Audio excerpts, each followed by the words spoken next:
Confirm చేశారని జిల్లాలో సీట్లు మార్పులు ఉన్నాయంటున్నారు. మరోవైపు అనంతపురం జిల్లాలో కూడా చాలా మంది మార్పులు ఉన్నాయంటున్నారు. ముఖ్యంగా కళ్యాణ పేరు కూడా వినపడుతుంది.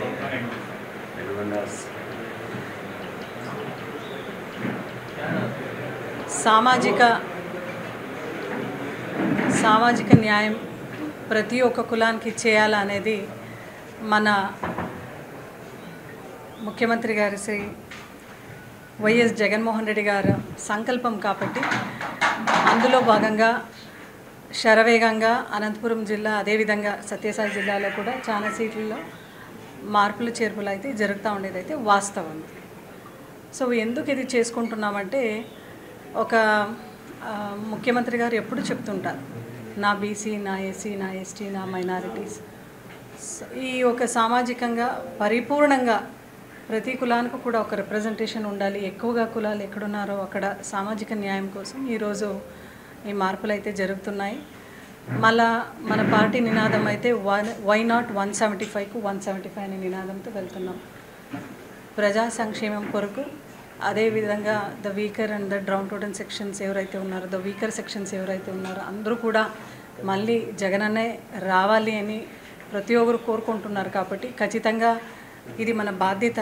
మా జగనన్న పైన మన పైన ఉండే ఒక పెద్ద బాధ్యత ఏదంటే మళ్ళీ వెల్ఫేర్ స్కీమ్స్తో మళ్ళీ ఈ డెవలప్మెంట్తో ఖచ్చితంగా ప్రతి కాన్స్టిట్యున్సీలో కూడా ఫుల్ ఫ్లెడ్జ్గా హైయెస్ట్ మెజారిటీతో మళ్ళీ వచ్చి వై నాట్ 175కు 175 అనే నినాదం అయితే పూర్తి చేయబోతున్నాం. కాబట్టి అందులో తప్పనిసరిగా ఈ మార్పులు చేర్పులు అయితే ఉన్నాయి. ఎక్కడి నుంచి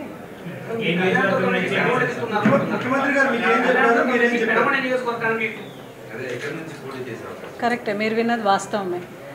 ముఖ్యమంత్రి గారు ఆదేశం మేరకు కళ్యాణదుర్గంలో వాల్మీకి సామాజిక వర్గానికి చోటు కల్పించాలి అనే ఒక నేపథ్యంలో ఈరోజు పెనుకొండలో నన్ను పోటీ చేయమని అంటున్నారు. ఖచ్చితంగా పెనుకొండ నుంచినే పోటీ చేస్తున్నాం. డెఫినెట్గా ఏదైతే ఈ కళ్యాణదుర్గం నియోజకవర్గంలో నా రాజకీయ ప్రస్థానం అయితే ఖచ్చితంగా కళ్యాణదుర్గంలోనే 2014లో జరిగింది. ఆపోజిషన్లో ఉంటూ మళ్ళీ రూలింగ్లో వచ్చి కళ్యాణదుర్గం ప్రజలందరూ కూడా భారీ మెజారిటీతో గెలిపించినారు. వాళ్ళందరికీ కూడా ఎప్పుడు కూడా నేను మనస్పూర్వకంగా వాళ్ళకి ఎప్పుడు కూడా కృతజ్ఞతలాగా ఉంటాను. అదేవిధంగా ఏదైతే కళ్యాణదుర్గం డెవలప్మెంట్లో నా లీడర్స్, నా క్యాడర్, మా ప్రజలందరూ కూడా కృషి చేశారో వాళ్ళందరికీ కూడా మనస్పూర్వకంగానే ఈ యొక్క మీ మాధ్యమం ముఖాంతరం, మీడియా ముఖాంతరం వాళ్ళందరూ కూడా ధన్యవాదాలు తెలియచేసుకుంటూ, అదేవిధంగా నాకైతే కొత్త రెస్పాన్సిబిలిటీగా ఈరోజు పెనుకొండలో పోటీ చేయమంటున్నారు. అధిష్టానం ఏమి చెప్పినా దానికి కట్టుబడి ఉంటూ ఖచ్చితంగా మేమందరూ కూడా మా జగన్ సార్ ఏదైతే చెప్తారో, మా ముఖ్యమంత్రి గారు ఏదైతే చెప్తారో దానికి అందరూ కూడా కట్టుబడి ఉంటూ చాలా సంతోషంగానే ఈ కొత్త బాధ్యతను తీసుకుంటూ మళ్ళీ ఏ కాన్స్టిట్యున్సీలో మాకు పోటీ చేయమంటారో, ఏ జవాబుదారీ ఇస్తారో దాన్ని ఫుల్ ఫ్లెడ్జ్గా 100కు 100% మనం చేసుకొని వస్తాం. ఎందుకంటే మనం నమ్మిండే సిద్ధాంతం జగనన్న, భగవంతుడు, ప్రజలు, కష్టం, ఇదే సిద్ధాంతం. కళ్యాణదుర్గంలో మీకంటూ ఒక స్థానం నిలుపుకున్నారు. ఇప్పుడు పెనుగొండకి వెళ్ళాలని చూసేసిన పరిస్థితిలో అక్కడ ఉన్న క్యాడర్ మిమ్మల్ని ఎలా రిసీవ్ చేసుకుంటారు? ఏ కాన్స్టిట్యున్సీకి వెళ్ళినా కూడా అక్కడున్న ఒక్క కామన్ ఫ్యాక్టర్ ఏంటంటే Jagananna party fan symbol. So ఎక్కడికి వెళ్ళినా కూడా, ఎక్కడికి వెళ్ళినా కూడా ఈ మార్పుల చేర్పుల్లో కూడా ఎవరికి కూడా ఎటువంటి ఇబ్బంది ఉండదు. ఎందుకంటే గ్రౌండ్ లెవెల్లో ప్రతి ఒక్క గడపలో కూడా ప్రతి ఒక్కరు ఎదురు చూస్తూ ఉండేది జగనన్న మళ్ళీ సీఎం కావాలి అని. ఆ ఒక మోటివ్తో, ఆ ఒక బ్యాక్గ్రౌండ్తోనే ప్రతి ఒక్కరు కూడా ఈ మార్పుల చేర్పులు కూడా చాలా 100కు 100% నిండు హృదయంతో స్వాగతిస్తున్నాం.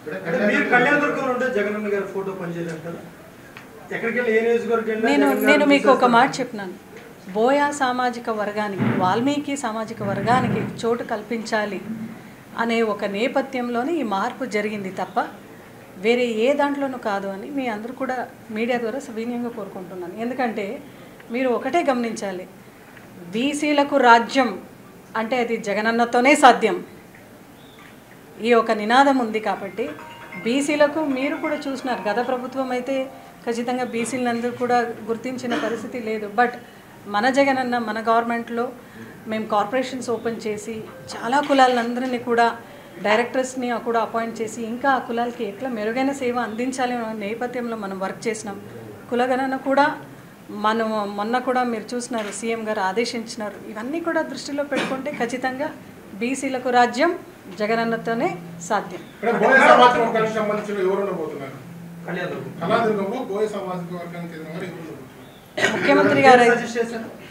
ముఖ్యమంత్రి గారు అయితే సామాజిక న్యాయంలో ఖచ్చితంగా ఒక వాల్మీకి సామాజిక వర్గానికి ఇవ్వాలని ముఖ్యమంత్రి గారు చెప్పినారు.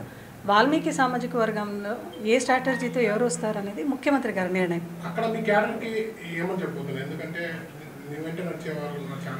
రాష్ట్రంలో ఉండే ప్రతి ఒక్కరికి కూడా మనం చెప్పేది ఒకటి, మార్పులు చేర్పులు అయితే చాలా నిండు హృదయంతో సాగిస్తున్నాము. 100% క్యాడర్ ఎక్కడున్నా కూడా మన అజెండా జగనన్న ఫ్యాన్ గుర్తు, దేనికే పనిచేస్తాం.